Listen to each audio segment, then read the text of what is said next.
Irmãos, vamos à palavra, oportunidade de servir ao Senhor.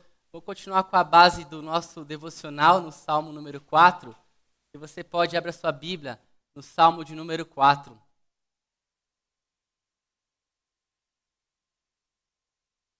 Peço que você deixe sua Bíblia aberta para a gente acompanhar alguns versículos também depois, tá bom? Salmo de número 4, diz assim a palavra do Senhor. Ó Deus da minha justiça, responde-me quando clamo. Alivia a minha angústia, tem misericórdia de mim e ouve minha oração. Ó mortais, até quando convertereis minha glória em vexame? Até quando amareis o que é fútil e buscareis a mentira? Sabei que o Senhor distingue para si o piedoso, o Senhor me ouve quando eu clamo. Na vossa ira não pequeis, consultai o coração no travesseiro e aquietai-vos. Versículo 5. Oferecei sacrifícios de justiça e confia no Senhor. Muitos dizem, quem nos mostrará o bem? Senhor, faze resplandecer sobre nós a luz do teu rosto. Enchestes meu coração de mais alegria do que sentem os que têm cereal e vinho à vontade. Em paz me deito e durmo, porque só tu, Senhor, fazes com que eu viva em segurança. Amém? Deus abençoe a sua palavra. É difícil contextualizar os Salmos, porque ele é diferente de um livro histórico, por exemplo, Atos, que é um livro que conta uma história. Mas, entre os estudiosos, muitos atribuem a maioria dos salmos ao rei Davi. E este é um desses salmos que é atribuído a Davi. Mas é estranho quando você lê a introdução do salmo, né? Alguém clamando, né? Alguém chorando diante de Deus, alguém angustiado diante do Senhor. Porque cadê aquele fortão que enfrenta os gigantes? Cadê aquele que tem vigor físico, ânimo para as batalhas, para ser linha de frente, para quando todo mundo está com medo, você toma a frente? Cadê? Então é meio estranho ver Davi, o rei, nessa situação. Então a gente pensa, será que esse salmo é dele mesmo? Mas não temos muitas objeções quanto a isso, né? Mas isso é importante para a gente entender que a angústia faz parte da natureza humana. Deus criou todas as emoções e colocou no coração do homem. Então, é passível, mesmo daquele que é forte, daquele que tem coragem, passar por dificuldades, passar por angústias. Então a gente já pode afirmar que a vida cristã, ela não é isenta de dificuldades, de angústias, de sofrimentos, correto? Então isso não tem uma ligação entre se você é cristão, a partir de agora a sua vida vai ser mil maravilhas, será um mar de rosas. A vida cristã não é compatível com essa ideia, mas se a gente vê, não necessariamente é uma vida de escassez, de limitação.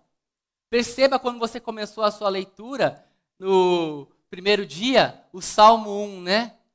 Bem-aventurado é o homem. E ali o homem significa a humanidade, homem, mulher, todo aquele que tem o seu prazer na lei do Senhor, e nessa lei medita de dia e de noite. O que vai acontecer com quem faz essa ação? Se afasta do ímpio.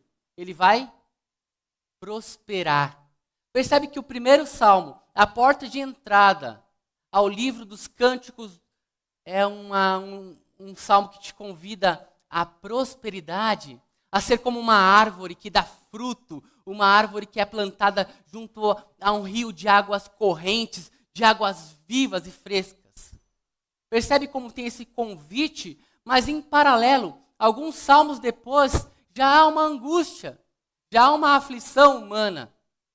E no nosso devocionário do Timothy Keller, Os Cânticos de Jesus, a gente para pensar. Se os salmos são cânticos, o que rouba a alegria do salmista? O que está roubando, então, essa vontade de viver feliz, alegre? O que está tirando e minando ele? É isso que eu queria compartilhar essa manhã com os irmãos. Pelo menos algumas coisas que nos roubam a alegria, nos tiram a paz. Então, no primeiro slide aí, se você pode colocar, nós já temos 3, pode passar. Como introdução, eu vou usar a introdução do próprio devocionário, onde o John Stott diz que Jesus usou os salmos mais do que todos os outros trechos das Escrituras. Você tinha essa informação de que Jesus usou todos os salmos? Aliás, na tentação, em que ele é colocado de frente com o próprio Satanás, inimigo das nossas almas, Jesus usa um salmo para se livrar daquele embaraço. Então perceba que a palavra de Deus no livro dos Salmos estava no coração de Jesus também. Mas Jesus não só recitava os salmos falam do próprio Jesus, amém? Os salmos revelam o Messias. Assim como o rei, o ungido, Davi, é uma figura, é algo que mostra como será o Messias e as dificuldades de se estabelecer o seu reino. A gente vê Jesus desde as primeiras páginas da Bíblia. E é isso que eu queria compartilhar. Jesus nos Salmos, os cânticos de Jesus. E a primeira angústia, a aflição, a primeira situação que nos rouba isso é a satisfação nas fontes erradas. Se você colocar os olhos no versículo 2, o que diz lá? Uma pergunta. Pode passar o slide, por favor. Até quando vocês vão buscar em coisas fúteis? Até quando? Essa é a pergunta do salmista. E essa pergunta que a gente faz, ela é interessante porque serve para nós hoje. É como se Deus estivesse perguntando: até quando vocês vão me buscar em outras fontes? Até quando vocês estão buscando algo que não vai te trazer a verdadeira alegria? Porque o que rouba a alegria é algo que nos toma o lugar de Deus, como se fosse um ídolo. E o Tim Keller vai ter um livro fantástico, Deuses Falsos. Ele vai dizer que o nosso coração, o coração humano, é uma fábrica de ídolos. É aqui dentro que surgem os mais diversos objetos, desejos que tomam o lugar de Deus em nossa vida. Então, o primeiro aspecto de que nos rouba a alegria é quando algo está ocupando o lugar de Deus em nosso coração. Então, o salmista vai perguntar: até quando vocês vão amar o que é fútil? E aqui a palavra fútil é a palavra vaidade. É o que no livro de sabedoria, no Eclesiastes, depois no Provérbios, é como um vapor que aparece e vai embora. Já foi viajar de carro com aquela criançada no banco de trás, né? E aí você lava o carro, deixa o carro limpinho, e a criança faz um arzinho no vidro e escreve ali, né? Deixando aquela marca. Aquele vaporzinho ali que suja o vidro, ele aparece, depois ele vai embora. Então o salmista está dizendo que a gente está buscando coisas que são semelhantes a essa vaidade, que aparecem por um tempo, mas logo se acabam, mas logo passam. Então a busca por essas coisas acaba nos roubando e nos tirando a energia da vida. A música, porque o salmo é um cântico, correto? Ela marca o nosso coração, não é verdade? A gente lembra de várias músicas sem saber o autor, sem saber quem cantou para a gente ouvir, mas fica enraizado em nosso coração, né? Até quem nasceu em família cristã, no Ano Novo houve uma musiquinha, eu tenho certeza que você não sabe quem que fez essa música, mas você sabe completar, né? Adeus, ano velho. Olha lá, tem até um tenor aqui entre nós. Mas a gente nem sabe quem começou essa música. Só que fica enraizado, porque a música tem esse poder de minar o nosso coração também. E aqui então um parênteses. O que está enchendo o teu coração com essas canções? Será que a gente realmente canta, ouve, tem alimentado, tem nos trazido uma verdadeira alegria? Porque, por exemplo, e aqui eu vou descobrir a idade de alguns aqui. Há uma canção que ela foi lançada em 1965. Só que ela tomou um sucesso depois que uma banda gravou. E a música diz assim: I can't get no... E o que continua? Satisfaction. Que anos o Rolling Stones gravou essa música mesmo? Só para saber a idade de alguns? 80, 90, né? Quem sabe aí? Mas a gente sabe cantar essa música em inglês. Não sabe que ela não foi criada pelo Rolling Stones, né? Uma banda de rock de sucesso da época. Mas perceba a letra que ele diz assim: eu tento, mas eu não consigo o quê? Me satisfazer. O que ele está dizendo? Eu busco alegria, eu busco as coisas da vida, eu busco ter um prazer, mas eu não consigo. Por quê? Porque essa busca está nas fontes erradas. Essa busca não está no alvo certo. E Agostinho vai dizer algo incrível, que o nosso coração só vai descansar quando encontrar repouso no Senhor. Então você vai buscar, mas não vai satisfazer, porque essa busca são de coisas vaidades. É como vento e poeira. Pode passar, por favor. Já está no primeiro ponto já. Pode passar mais, tá bom? Então, a confiança e satisfação em fontes erradas, ela vai trazer essa aflição, essa angústia e essa alegria roubada, essa paz roubada. Há um versículo que eu queria compartilhar em Jeremias capítulo 2. Jeremias 2, versículos 25 a 27. Se quiser projetar, tem no slide, tá bom? Pode passar. Mais dois para frente, por favor. Aí, ó. Você, porém, diz: não adianta. Eu amo os deuses estrangeiros e continuarei a ir atrás deles. Como o ladrão fica envergonhado quando é apanhado em flagrante, assim o povo de Israel ficará envergonhado.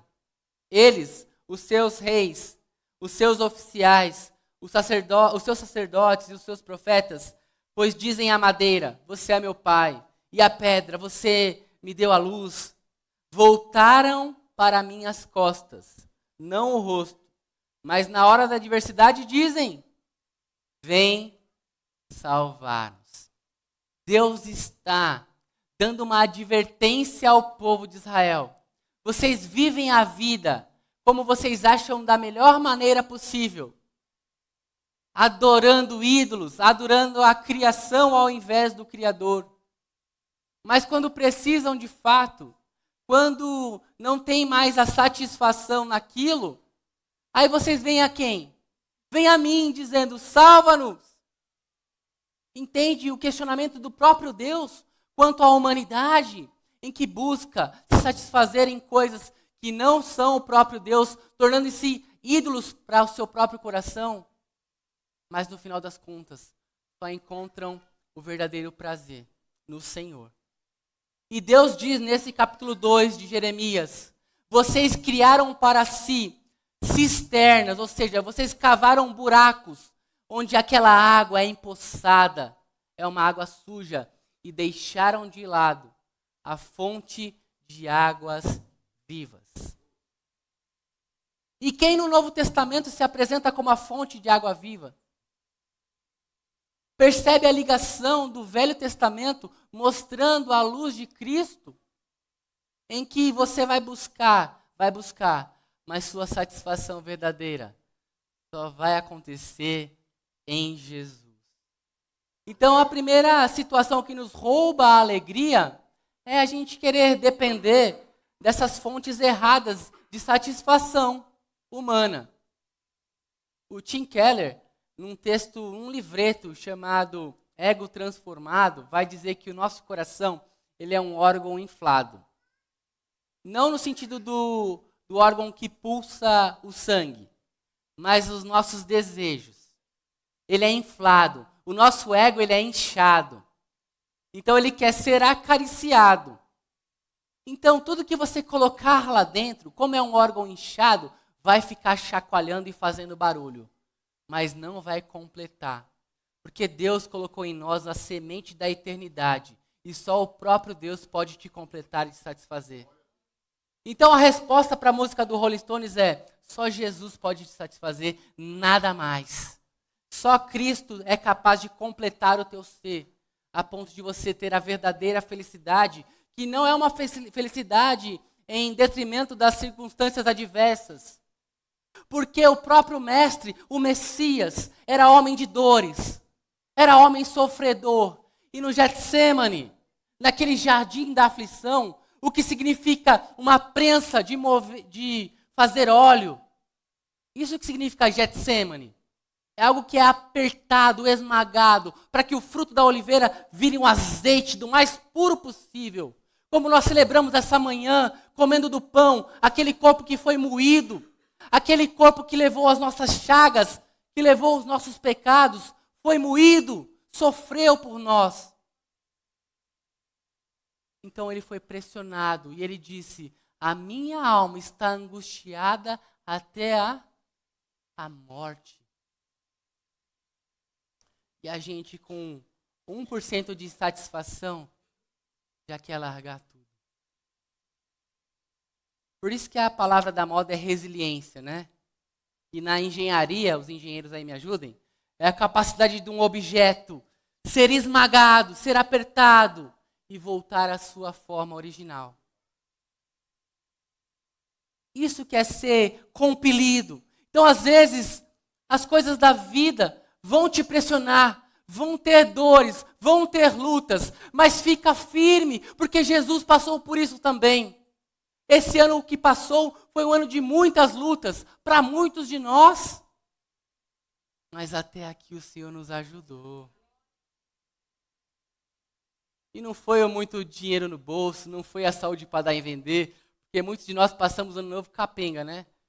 Mas chegamos aqui para a glória de Deus, né? Decidimos não ir para a praia para não pegar virose, né? Tomamos a decisão certa, né? Brincadeira, vamos orar por quem está lá e é complicado. Voltando aqui então, o segundo aspecto que pode nos roubar a paz e a alegria, pode passar, por favor, é a comparação e busca por aparências. A comparação entre os psicólogos é um dos maiores problemas da insatisfação humana. É você se comparar ao outro. Lembra-se do rei Davi, antes de ser rei, que ele enfrentou um gigante? Todo o exército estava preparado, linha de frente montada, e tinha um gigante lá afrontando o exército de Israel. Chega um rapaz franzino, pequeno, bonito, pode me ter como exemplo nesse sentido, cabelo um pouquinho vermelho ali, né? Foi levar marmita para os irmãos fortes, né? E aí o que acontece? Quem é que está afrontando o nosso exército assim? E ninguém tinha coragem de enfrentar. Ele disse: eu vou, em nome do Senhor. Então o rei Saul, que era quem deveria estar enfrentando o gigante, diz: toma aqui a minha armadura. Mas a armadura do rei não serve num homem franzino. Não se compare com os outros. A armadura do outro é diferente da tua. A tua luta é diferente da do outro. Não compare a tua vida com a do outro. Não tenha esse senso de incapacidade ou de pequenez, porque quem te ama é maior, é Ele que deu força a Davi. Não foi uma pedrinha, foi a rocha firme que enfrentou o gigante. Então, nesse sentido, pare de se comparar. Porque se comparar te rouba a alegria, te rouba as forças. Tem a sua própria vida, tem a tua própria luta.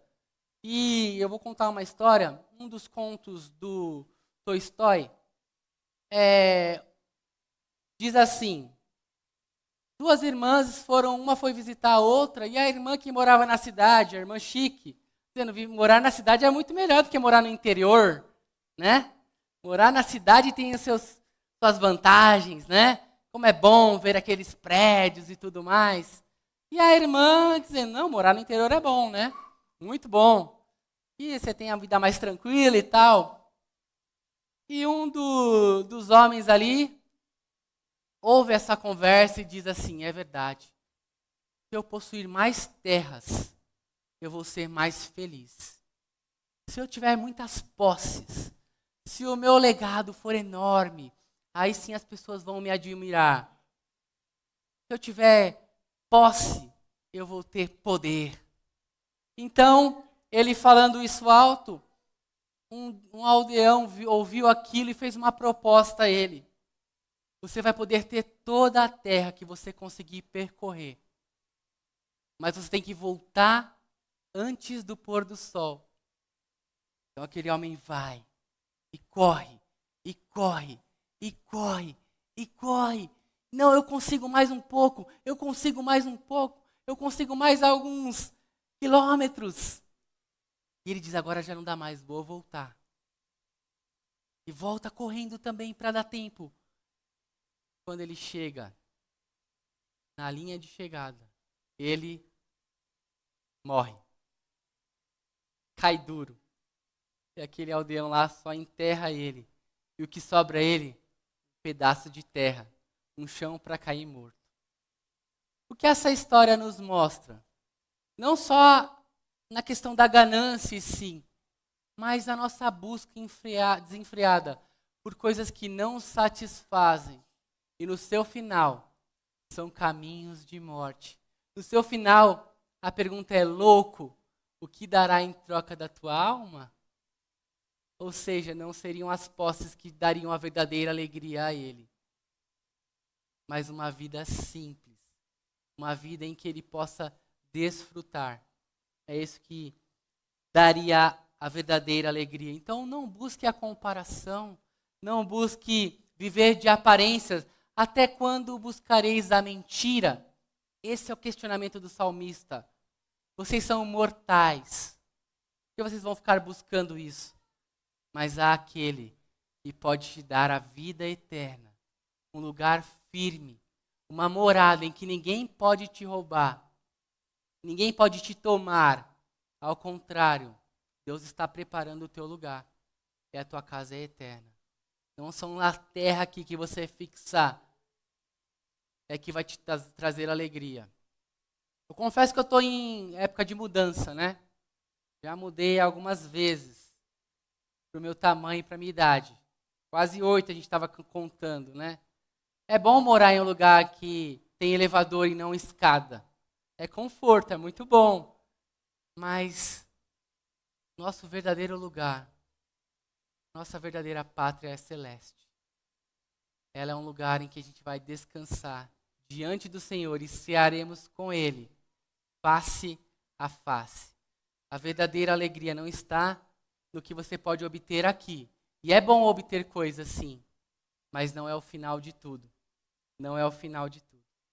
Muito bem, a terceira coisa que pode te roubar a alegria nesse aspecto é a confiança nas nossas próprias emoções e capacidade. Quando a gente confia nas nossas emoções, em que a gente é forte, em que a gente pode fazer, e com o esforço do nosso braço, é que podemos, então, conquistar as coisas, é isso que pode nos roubar a alegria. Como assim? Por que a gente não deve confiar em nossas emoções? Quando o salmista diz, vocês podem se irar, mas não pequem, há um texto na palavra de Deus, no Novo Testamento, que fala que Jesus se irou, não é? Ele se indignou com aquilo que estava acontecendo no templo do Senhor, com aqueles que estavam fazendo da casa do Senhor o comércio. Foi um zelo que consumiu ele. Então essa emoção, esta ira, esta capacidade de tomar uma ação baseado na ira que é o problema. Não é o sentimento em si, porque a emoção foi criada por Deus, mas é o que a gente faz da nossa emoção. É a nossa resposta ao outro do que nos aflige. É você responder mal quem te trata mal. Esse é o grande desafio da vida cristã na lei áurea, que é você não pagar o mal com o mal, mas pagar o mal com o bem. É, nesse sentido, servir, ser útil, não ter aquela resposta dura, mas ao contrário. Provérbios 15, 1 diz o quê? A resposta branda desvia o furor, mas a resposta dura suscita a ira. Bota fogo na coisa. Sabe aquela discussão que está se alastrando há tempos? Né? Quem é casado aqui sabe, né? Que apertou a pasta de dente do jeito que a pessoa não gosta. Sabe aquela coisinha que vai se arrastando, né? E aí não tem uma tratativa, e fica um de um lado, outro de outro. Sabe aquilo lá? Em que o sol está se pondo sobre a ira. Não deixe que as suas emoções tomem conta das suas atitudes. Ao contrário, você deve entregar as suas emoções ao Senhor. Hoje em dia a gente ouve muito falar sobre a depressão, que é um mal que assola a todos nós. O que se faz com a depressão, então? Tratamento. Toma remédio. Quem está num caso avançado. Mas o salmista convida a tratar todas essas emoções aos pés da cruz, colocando sobre o trono de graça todas as aflições, porque Ele tem cuidado de vós. Faça esse movimento de entrega, esse movimento de confiança no Senhor, porque isso está te roubando a alegria, as tuas emoções estão te dominando. Então você deve entregar isso ao Senhor, no que diz respeito à tua parte. Faça seu tratamento, tome os remédios, tenha acompanhamento, mas o principal, entregue ao Senhor todas as suas emoções. Não confie na tua própria capacidade. Há um texto em Tiago, capítulo 1, versículos 19 e 20, diz assim: meus amados irmãos, tenham isso em mente. Sejam todos prontos para e tardios para falar e tardios para irar-se, pois a ira do homem não produz a justiça de Deus. Você ficar nervoso, você ficar indignado e alimentar esse sentimento não vai produzir a justiça de Deus. Porque Deus não se move através dos seus sentimentos. Não é porque você está de biquinho com Deus, dizer agora também não oro mais, agora também não vou na igreja. Não é esse sentimento que vai fazer o favor de Deus se mover, porque Deus já se moveu ao seu favor. Ele já te deu tudo o que é necessário para a vida e para a piedade. Ele já fez tudo. A obra de Cristo foi completa.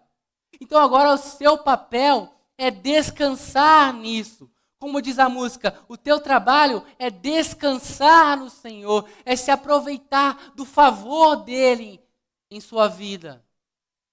Algo está te roubando a paz, mas você deve desfrutar da paz, uma paz que excede todo o entendimento, uma paz que remédio nenhum pode te dar e dinheiro nenhum pode comprar. É a paz de Jesus. É a paz de saber a quem você pertence. Você pertence a Cristo. Então, diante disso tudo, diante desses ladrões da alegria, que é a confiança em fontes que não satisfazem, quer a comparação, quer você se entregar às emoções, o que você faz? Diante de tudo isso, você confia no Senhor, no cuidado do Senhor. Veja o versículo 3 do texto que a gente leu. Versículo 3 diz assim, que Deus distingue os seus. O que isso quer dizer? Que Deus separa para si os seus filhos. Você não é um qualquer. Você não é um ímpio. Você não é alguém que está desgarrado do rebanho. Você é filho, você é filha de Deus. Ele tem cuidado sobre a sua vida. Aproveite isso. As circunstâncias podem estar adversas sim, mas Deus está cuidando de ti. Deus está cuidando de você, porque Ele separa para si os seus. Você está debaixo dos braços do Senhor. Porque o choro pode durar uma noite, mas a alegria vem pela manhã. Creia nisso, que Deus vai te dar alegria. E os momentos de sofrimento são passageiros e não vão se comparar com a glória de estar perto e próximo na presença do Senhor. Creia nisso, então. Diante disso, confie no cuidado do Senhor. Tenha confiança em Deus. Versículos 5 e 8. Diz assim, versículos 5 e 8. Ofereceis sacrifício de justiça e confia no Senhor. A fé não é um passo no vazio. A fé é um firme fundamento.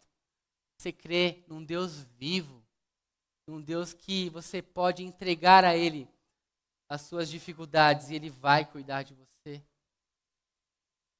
E o último ponto que eu queria compartilhar é o cuidado do Senhor, a confiança no Senhor e o contentamento no Senhor.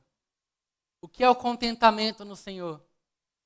É como Paulo diz, sei passar por todas as circunstâncias. Tudo posso naquele que me... Então não importa a situação. Eu posso ter muito ou passar necessidade. Deus é minha fonte verdadeira. É em Cristo que eu me alegro. É nele que eu confio e me contento. Não é no que eu tenho, não é no que eu vou possuir, não é no que eu posso adquirir com conhecimento e força humana. Isso é bom, mas a verdadeira satisfação está na fonte de água viva. E para terminar, em paz eu me deito e logo pego no sono, porque só tu, Senhor, me fazes viver em segurança. Tem muita gente que investe muito em segurança, conforto, e isso é ótimo. Mas dormir tranquilo é o que mais tem de precioso. É o sono do justo. É você colocar a cabeça no travesseiro. Dizer, Senhor, obrigado por tudo. Estou contente no Senhor. E parece que o Salmo 4 é continuação do Salmo 3. No Salmo 3, versículo 5, o que ele diz? Se puder projetar, diz assim: eu me deito e durmo e torno a acordar, porque o Senhor me sustém. E agora ele fala, em paz me deito e logo pego no sono. No seu dormir e no seu acordar, Deus está com você. Ele te cerca por detrás e por diante. A mão dele é poderosa. Confie nele e faça como salmista. Glorifique ao Senhor, que começou com angústia, mas terminou dizendo, só tu, Senhor, me sustenta. Amém? Vamos orar? Pai querido, muito obrigado por tua palavra. Nos ajuda a confiar no Senhor, ó Pai. Mesmo em meio às aflições da vida, nós sabemos que o Evangelho não nos abstém de passarmos pela cruz Ó Pai, diariamente nos dá a nossa cruz para que possamos carregar, mas confiando que o teu fardo é leve, em tua presença que é mansa e humilde, há descanso, há conforto, há segurança no Senhor, ó Pai. Ó Deus, eu quero orar pelos meus irmãos, muitos estão passando por dificuldades. Ó Deus, as nossas emoções muitas vezes nos assolam, ó Pai, o nosso coração quer formar ídolos que não são o Senhor, ó Deus. Nos afasta disso, ó Deus, nos dá a coragem de buscar o teu reino e a tua justiça e esperar que tudo seja acrescentado, depois de buscarmos o teu reino primeiro, ó Deus. Faz confiar no Senhor. Essa é a nossa oração, assim como o salmista. Em nome de Jesus. Amém. Graças a Deus.